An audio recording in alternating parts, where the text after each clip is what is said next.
What's up, everyone? Welcome back to another episode of the Collision Live. Daniel here, joined at the desk, as I always am, by the sawmill gravy to my buttery mashed potatoes, Mr. Samuel David Camp. How are you doing? That puts me in the mood for a Thanksgiving feast, and this Thanksgiving week, I'm very excited to sink my teeth into some holiday delights. It's a couple more days before we all become gluttons.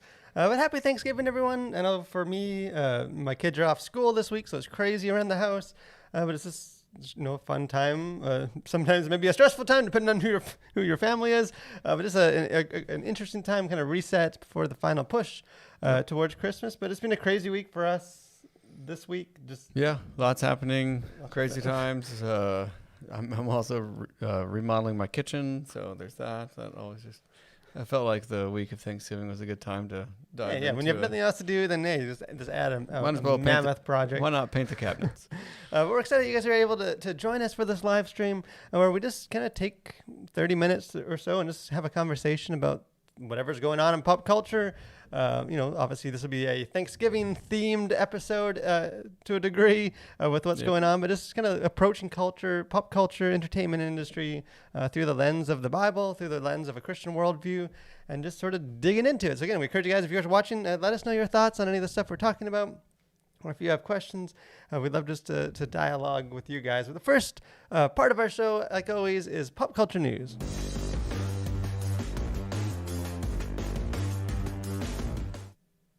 So a couple of things that I noticed that are sort of going on this week in the sphere of entertainment and pop culture. Some of them that I'm excited about. I think actually this happened last week, but we forgot to mention it. The Spider-Man No Way Home trailer was released. Yep. Looks interesting, bringing back some old baddies. I saw this when I was at the theater a couple of days ago. I saw this on the big screen. And again, I think the Spider-Man are some of the best, most enjoyable MCU movies going right now. Sabine, for those Star Wars nerds that or grown men like me that watch Star Wars animated cartoons. She is an animated character that is coming to the live action show of Ahsoka. She's an interesting character. It's just cool to see the crossover from animation to the live action. Paul Rudd was named People's 2001 Sexiest Man Alive. So I'd like to just take a moment and congratulate Sam on his silver medal. I heard that the voting was quite close, but good for Paul Rudd. Yeah. The Harry deserving. Well deserving. The Harry Potter crazy 20th anniversary of the first Harry Potter movie, 2020 anniversary. That's I can't believe it's nuts. been that long. So they're doing of course they are, because ratings and money, but they're doing an anniversary reunion special with the cast, but not J.K. Rowling, because she is controversial and they don't want anything to do with that, which has just made the whole thing also controversial by not including her. So that I don't remember exactly the date for that, but I know it's coming up pretty quick. I think that's going to be an HBO Max probably exclusive. I think I saw. Yeah, so I don't know. I'm guessing probably in time for Christmas that will be dropping. The Hawkeye show, I think it drops tomorrow. 24th. So yeah, tomorrow. I could not be less interested until I saw that it was Christmas themed. So now I'm slightly interested. And maybe the last kind of pop culture thing, just because I get endless amusement out of these types of stories. The grumpy old, cinematic director that's just mad at the kids. But Ridley Scott, his last movie, The Last Duel, which came out, which I was actually curious to see and just didn't quite make it there. And apparently it's because millennials and their cell phones, and they just can't appreciate cinema. So that's why his movie just completely tanked at the box office, and nothing to do with the movie or bad marketing. But so what do any of that stuff that stands out to you? Well, there's lots to choose from there. I think it's wild that it's been 20 years since Harry Potter has come out. Like I didn't grow up reading the books, but it's just like, even like after the first watching of the films and the first reading, it feels nostalgic. And I think it's because like it always takes place like over the school year. I think there's something about like the start of the fall semester and like Harry Potter that just, there's some sort of instant nostalgia that I think that happens, even if it's not something you necessarily grew up with. But it's crazy that it's been that long. Because I guess how old I would have been, 14 when when those were coming out. So it's crazy. I can't believe it's been 20 years, but it's obviously in the books well before that. And the Sabine thing is interesting to me just because I feel like Star Wars, the movies seem like all it is like bad news and controversy and people are mad. But the shows seem like they're, like the Kenobi, there's a bunch of hype for it. The Ahsoka thing will be cool. I do think there's a lot of really exciting stuff happening. I mean, despite, I think probably just because there's a greater volume of Star Wars stuff, there's just greater opportunity for there to be duds. And so I think that's kind of why there's a mixed bag on like Star Wars related news, but I think there is a lot of good stuff happening. And the book of Boba Fett comes out. It's like Christmas Eve. I know it's in December. It's coming up pretty quick. Well, one other thing is this Ridley Scott comment about the cell phones and all that. I think to his perhaps credit, and I won't say necessarily to The Last Duel why, there's probably a multitude of reasons why that one didn't do well in theaters, but I would say that people's attention span is so short now. And so I think we could probably do a whole, or at least a segment on like people's attention span today and how that affects movies. And because I think we could do a whole deep dive on that. So I think it's really fascinating. Yeah, so I think some of like the drama movies. Besides just the grumpy old cinematographer. I just love it's like part of it. Yeah. Yeah, it's like what's that meme where it's am I out of touch or is it the kids that are out of touch? It's the kids. Like I get amusement out of all these. Scorsese's another one that he's every couple months he's railing against kids and their iPhones and their Nintendo Marvel cinematic Marvels universe. And so it's I like grumpy old people. So that's so I like that. But our first kind of main topic for this week, kind of inspired by the latest movie that came out that I saw in theaters, Ghostbusters Afterlife. Like speaking of a long time, I think it's like 37 years after the original Ghostbusters. It is back. Probably the less we think about I think it was 2016, the all-female reboot. It's probably the better. We can keep that kind of locked away in a ghost trap. Pretend that never happened. Pretend that never happened. But this is sort of like the more natural continuation of that kind of cult classic of the original, which I think came out 37 years ago. I'm not a big Ghostbusters fanatic or anything like that. I did watch the cartoon. But I thought we'd just talk about ghosts, because why not? When you have an opportunity, the low-hanging fruit to talk about ghosts, you got to do it. And this sort of there's actually some stuff in this Ghostbusters movie. I'll be dropping our review either later today or tomorrow. But just sort of some interesting, a couple interesting scenes where like a character is talking about to another character saying, you don't believe in ghosts, like despite all the evidence, and like it's just sort of this, I don't know, it raised questions as far as like how we kind of view the supernatural in our world today. So I thought we could just dig into that. Like as Christians, what do we do with ghost stories and like supernatural? Is it just sort of like, put a cross in front of it, or is there value to it? Is there danger to it? Like what do you? Yeah, I mean, I think probably maybe a little bit of all of the above, but as with many things on this show, I think maybe moderation is needed, and also a little bit of critical thinking. And so I think when it comes to ghost stories or supernatural movies or shows or books or what have you, like I think one is, what is the story that's being told, and, how are ghosts being used? And again, just because there's something supernatural in a story, I don't think it necessarily negates the entire story, and it should be off limits to Christians. And, I think if, for Christians, it's like, well, we do believe in the supernatural. And so like it would, it's not something that we should necessarily shy away from. Yeah, that's a good thing. And this is, in my opinion, maybe one of the most heavy metal verses in the entire Bible, or at least in the New Testament. Ephesians 6, 10-11 says, "Finally, be strong in the Lord and in his mighty power. Put on the full armor of God so that you can take a stand against the devil's schemes." That is a heavy metal verse, but it's just a reminder that the spiritual realities, it is a reality. There is spiritual warfare. The Bible is, clear that that is a part of our existence, a part of this world. It doesn't necessarily mean that there's like Slimer and like the ghosts of Ghostbusters. But it is a reality that I feel like, especially in our kind of modern, it's all just sort of, the science, and it's all, more logical and stuff. Like, we do downplay. I feel like even Christians can downplay the fact that this is a spirit. We're spiritual beings, and like there's Yeah. spiritual reality. Well, I think I think a lot of people don't like, it's just a very uncomfortable um, uh, subject matter or reality for people to kind of wrap their brains around. And I think because there's maybe so much, let's call it misinformation or conflicting information about the spiritual world, I think people are in some ways just very tentative and scared to kind of even go into that. And so as Christians, they're just, well, either they just never talk about it, or it's just never a part of their experience or their reality, just for fear of, getting into the occult or misrepresenting it in some way. And so I think a lot of people just totally tune it out altogether and really don't even think about the fact that there is a spiritual reality in our world. Yeah, which to me, when I was thinking of Ghostbusters, obviously it's like mostly like a comedy. It's not like some horror ghost kind of supernatural movie, but although there is a lot of those kind of more paranormal stuff, and I know some my own experience, like some Christians are just uneasy about the fact that a lot of what they see in these kind of supernatural stories is not consistent with like the way.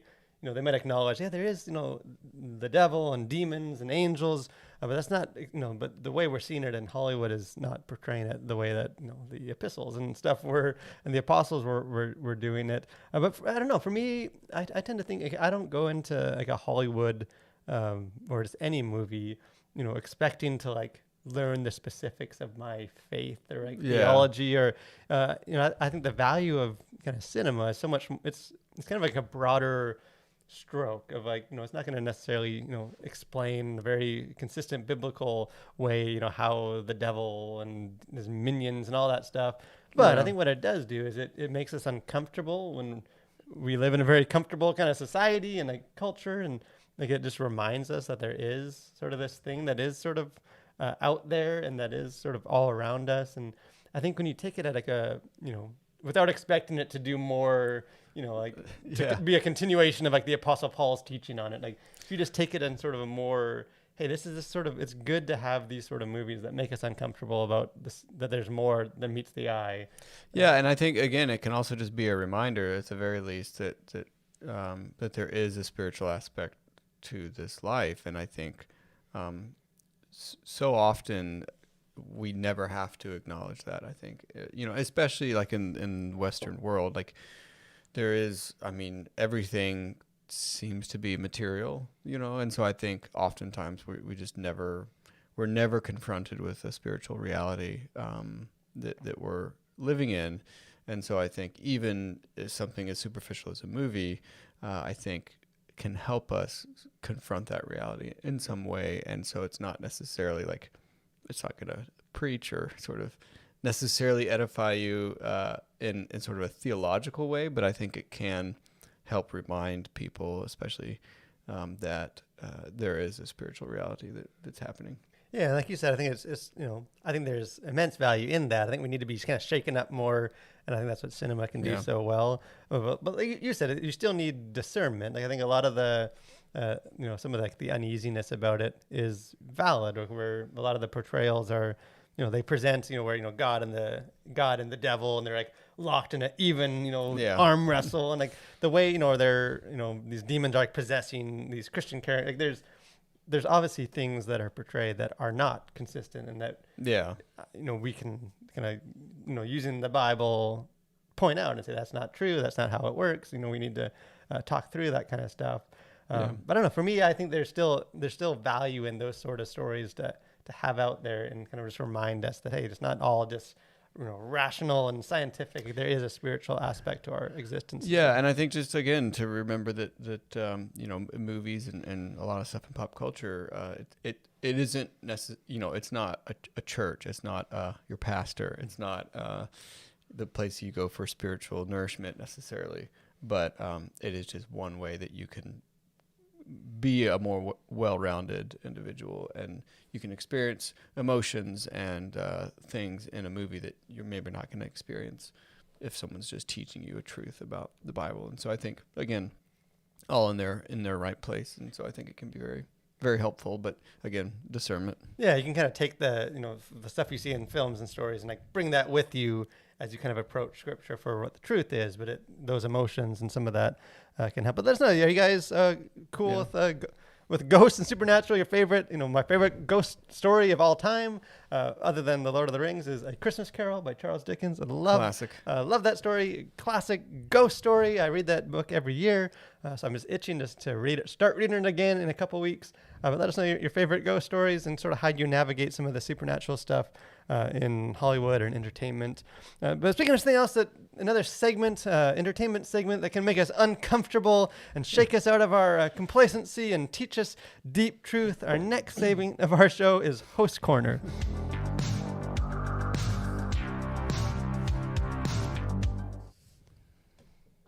All right. Well, it's as you can tell there by the awesome video, it's my corner this week, and I thought we would stick with the Thanksgiving theme, and I'd bring a little culture to this show about pop culture, and I'll talk a little bit about Thanksgiving if I have time afterwards. But this is a poem thought I would read. Yeah. Forgive me, poets who may be watching, that I probably greatly damage the way you're supposed to read poetry, but here it is. This is The Harvest Moon by Henry Wadsworth Longfellow. First of all, that's just the most epic name ever. It is the harvest moon on gilded vanes and roofs of villages on woodland crests, and the aerial neighborhoods of nests, deserted on the curtain window panes of rooms where children sleep on country lanes, and harvest fields in mystic splendors rests. Gone are the birds of our summer guests. With the last sheaves return the laboring wains. All things are symbols. The external shows of nature have their image in the mind, as flowers and fruits and falling of the leaves. The songbirds leave us in the summer's close. Only the empty nests are left behind, the piping of the quail among the sheaves. And I think just something, as I think about Thanksgiving, it's just it's about sort of the harvest traditionally. And my, I guess, exhortation to us would be to perhaps grow your own food in some way, and kind of reconnect with where food comes from, the fact that it takes work, that is toil, but then there's a great feast at the end of it. And so Thanksgiving is one of my favorite times of the year. So I need to. I don't think I saw the timer. Yeah, I need to raise a complaint that I sense a conspiracy is going on. We have Amanda and Joni behind the cameras running it. Last week, when I was going to share about my many genres of heavy metal, as soon as the word heavy metal came out of my mouth, that timer was up on the screen. It seemed like it was going faster than a minute. I didn't even. I think we'll have to review the video play by play. I barely. I don't know that it started. Progressive folk metal out of my mouth, and the timer was going off. You come and you start reading whole poems, and they don't even put the timer up. You can take a timer to be spotted. I could just leave the desk and keep it on you as you drop some knowledge. But hey, poetry. We need more poetry in the world. I bet you started writing more poetry lately. I don't know if I've shared that on the show. You have not. Somebody kind of writing more off the show. I know. Maybe I need to. Maybe my next to keep up with Sam's culture stuff. Maybe I'll read one of my recent poems. As I've been stretching those literary muscles, and maybe I'll get more than my 1 minute like Sam tends to on this show. But speaking of, it is a good transition time. Sam's 1 minute segment is a good transition time into just talking about kind of Thanksgiving and pop culture. This is that's the thing we did last year on the show around Thanksgiving time. Is this sort of this kind of more open ended of just what are we thankful for in culture? I think I was thinking back to last year's episode, and I think one of the things we were thankful for is like cinema and movie theaters are opening again. And now it's like whoa, jinx, false alarm. But just sort of hey, it is a time to be thankful for. And especially there's even a danger on doing like what we're doing on this show and like talking about pop culture to there's always like we've talked about, there's always bad stuff. Every week we could fill these shows up with this sort of ranting about just the bad and Hollywood and the garbage. And we do address a lot of that stuff as it comes up. But I think as Christians, there's not always, we're not always quick just to celebrate the good stuff in pop culture and the creativity in the world and sort of what's being made. So I thought we'd just sort of take the last part of our show to maybe list off a couple things that we're thankful for in pop culture. Encourage you guys, if you're watching, if you have anything sort of this last year that you're maybe a show or something that came out or is coming out that you're excited about, let us know. But do you have anything off the top of your head to kick us off, or do you want me to? Well, I'll start maybe with something that's pop culture adjacent, and that is just the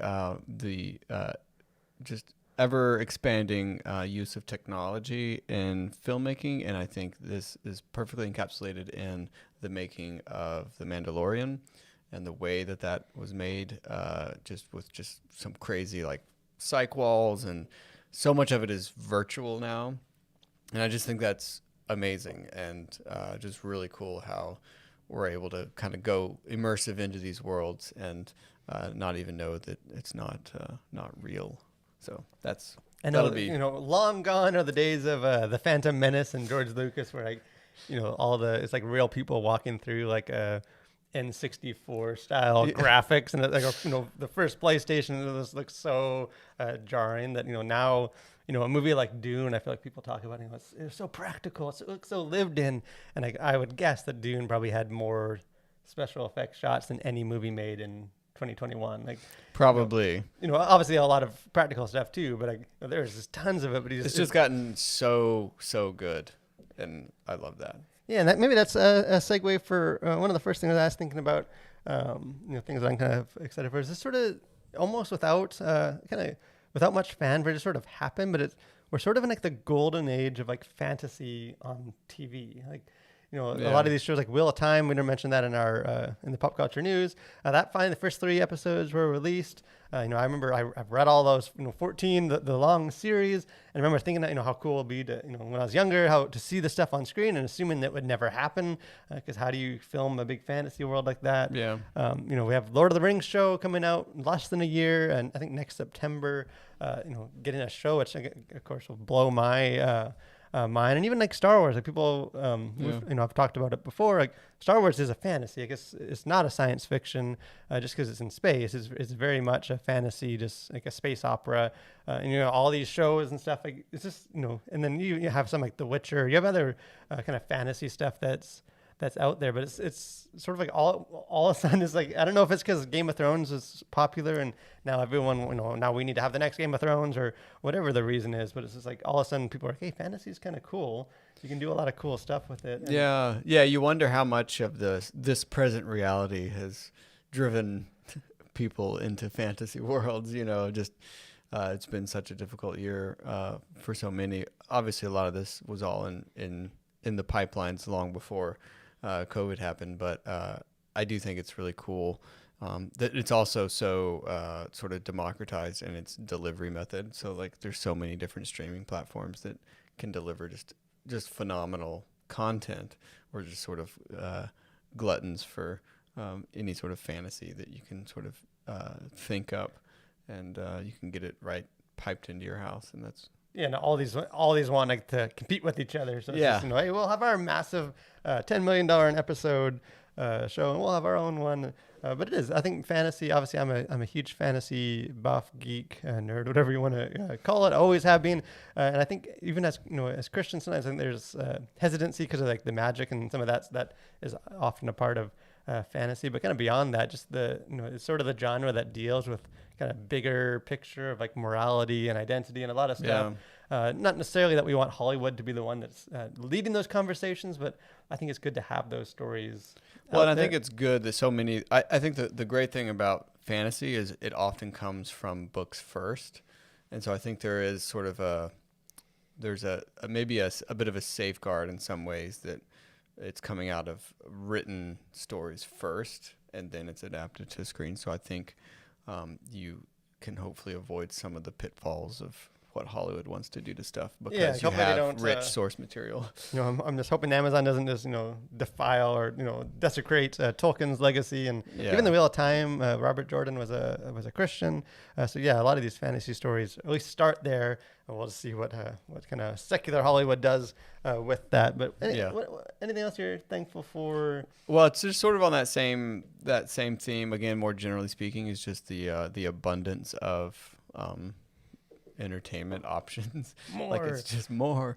I just think it's pretty cool that there are just so many great shows and movies that are available now, like on so many different platforms. And I think it's kind of cool that we're sort of living in this golden age of entertainment. I mean, obviously that has drawbacks as well, but I think it's pretty cool.